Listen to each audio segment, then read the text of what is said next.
fast on Taanit Ester a day before Purim. The Gemara in Rosh Hashanah Daf Yud Amud Aleph says there's something called the Megillat Taanit. It was many, many days, not allowed to fast on them, the day before them, and the day after them. And the Gemara comes to the conclusion that whole Megillat Taanit is nullified except for 2 days, Hanukkah and Purim. How can it be that we're fasting a day before Purim? Oh, the Meiri comes along and says, according to the Gdolei HaMefarshim, Gemara means that on Hanukkah and Purim itself you can't fast, but you can fast the day before or after, and that's the way the Shulchan Aruch paskins. But la Megillat Taanit, chutz mikanu Chanukah uPurim, she'asu litanot bahem ba'atzmam, aval lifnehem v'achareihem mutar.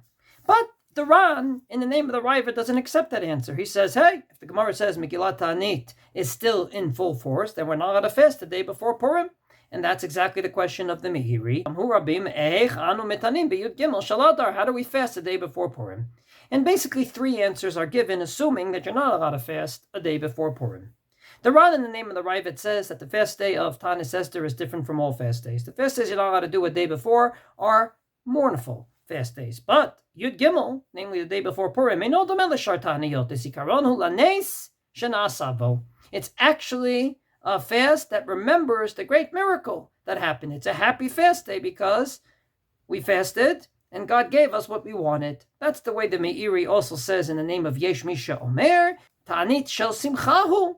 It's a fast day of happiness. And therefore, because it's a fast day of happiness, it's not connected to the rule that you're not allowed to fast the day before Hanukkah or Purim.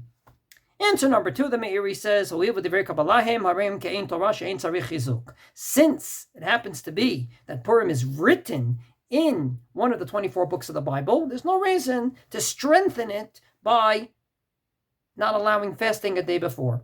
The only time that you don't allow fasting a day before is if it's not written anywhere. And most of those days in Megillat Taanit were not written anywhere, like Hanukkah, and therefore it doesn't apply to Purim, which is one of the 24 books of the Bible, namely the Megillah of Esther. But the Ran, in the name of the Raiva, brings a 3rd answer, and that is sheyesh lanu smach bakatuv she'amar v'kasher kimu al nafsham al zaram divrei atzamot v'zakatam. Namely, at the end of the Megillah, it says that we, the Jewish people, accepted upon ourselves and on our souls not just the days of Purim, but divrei atzamot, even the fast days. Lomar shekashem shekiblu alehem lasot yom tov. Just like we accepted the holiday of Purim, we accepted the fast day before Purim. That's what the Meiri says in the name of Yesh Mi Shetiretz, Sheta'anit, Yud, Gimel, Mi'ikar, Hatakanaya, It's part of the original takana, because it says in the Pasuk, V'kasher kimo nafsham v'al zaram zivei atzamot v'tza'akatam. According to this, Rav Soloveitchik says that since the Rambam paskins that in the future all the 24 books of the Bible will be nullified except the Chamisha Chumshei Torah and Megillat Esther, because it says in the Megillah, V'yamei Purim ha'elu lo ya'avru mitoch ha'Yehudim v'zichram lo yasuf mizaram, that these days of Purim will never stop to be celebrated. Said Rav Soloveitchik that according to this answer, since it's a package deal, fasting and feasting, even in the future, we're going to fast Taanit Ester and we're going to celebrate Purim. If that's the case, I would like to add that maybe this will explain the Ashkenazic minhag of Purim. The Ashkenazic minhag of Purim is that we not just make a shechianu at night, but also in the day. Now, usually you make a shechianu after you haven't done a mitzvah in a whole year. Well, we did it at night. We haven't done it in a whole year. It makes sense to make shechianu. 12 hours later, you're reading the Megillah again, and you make another shechianu, but you just said it. So what's the reason to say a shechianu again in the day? A year hasn't gone by since the last Megillah reading. Comes along the Ri in the Tosfos and says, Sha'afagav shemevarech zman balayla, chozer mevarech oto bayom, the ikar pisumei nisa have bekriya diyamama. The real McCoy reading of the Megillah is during the day and not at night. That's the real publication of the miracle. Therefore, the Megillah reading during the day is on a higher level. The Turei Even, Rav Efflinger, who wrote the Binyan Sion, one of the great poskim of Germany, comes along and says, V'nirali the kriya di laila ino elmi the rabbanan. At night, the status is a rabbinic mitzvah. It is not part of the obligation to read the Megillah that's written in the Megillah. When the Megillah says, Hayamim ha'elu niskarim v'na'asim, these days are remembered, and every time the word remember is written in the Bible, it means to verbally say something, that refers to the day. But reading at night is only rabbinic. During the day, it's on a higher level. It's called Divrei Kabbalah. It's written in the Bible. Not a d'oraita, not a biblical mitzvah, but on a higher level than a regular d'Rabbanan. And therefore, he says, according to the Rosh in the name of the Rabbeinu Tam, Kriyat Yamama hu ikar mishel laila. And therefore, we repeat the Shechianu. I would like to suggest that maybe the reading at night is different from the reading in the day, not just in its status, one's d'Rabbanan, one's on a higher level, but rather in its character. When the Gemara says that you have to read the Megillah at night and day, it brings two different psukim. According to Rabbi Yoshua ben Levi, the pasuk is, Elokai, my God, I cry alecha yomam velo ta'aneh v'layla velo dum yali. I call out to you, and you don't answer, so I'm going to call out to you again. Namely, both night and day. Namely, according to him, Megillah is a prayer out of dire straits. And it's no secret that the Gemara in Megillah Daf Tet Vav Amud Bet says that that's part of the perek of Tehillim that Esther said when she went into Achashverosh. The perek starts in chapter 22 of Tehillim, Lamnatzeach al Ayelet HaShachar, one of the synonyms to the name of Esther.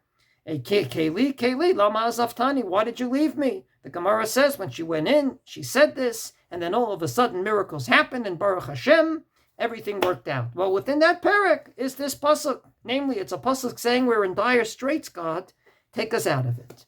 That's a Taanit Ester kind of an experience. We're going to remember that we were in dire straits. We were about to be annihilated. We're fasting because who knows what's going to happen. And ultimately, this pasuk says, call out to God via the Megillah reading. As Rashi says, to remember the miracle that they screamed out day and night. That being the case, you shouldn't break your fast before Megillah reading. Aval asur le'echol, says the Ramah, kodem she'yishma kriyat Megillah, afilo ta'anit kasher alav. The Magen Avraham comes along and says there's two ways to understand this. One is it's a general rule, you shouldn't eat before doing mitzvot like Kriyat Shema, B'dikas Chametz, etc. And if that's the case, he says, Te'im Ashara, you can eat something small. But he brings an opposing view based on the Maharil, Ein lahakel ela letzarech gadol. You shouldn't make el and not eat before you read Megillah at night. Rav Soloveitchik explained that the Megillah reading at night is a Megillah reading of calling out to God, God, I'm in dire straits, answer me.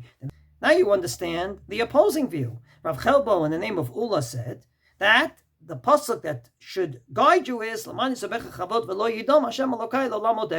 which means I'm going to sing out to you, God, and always thank you.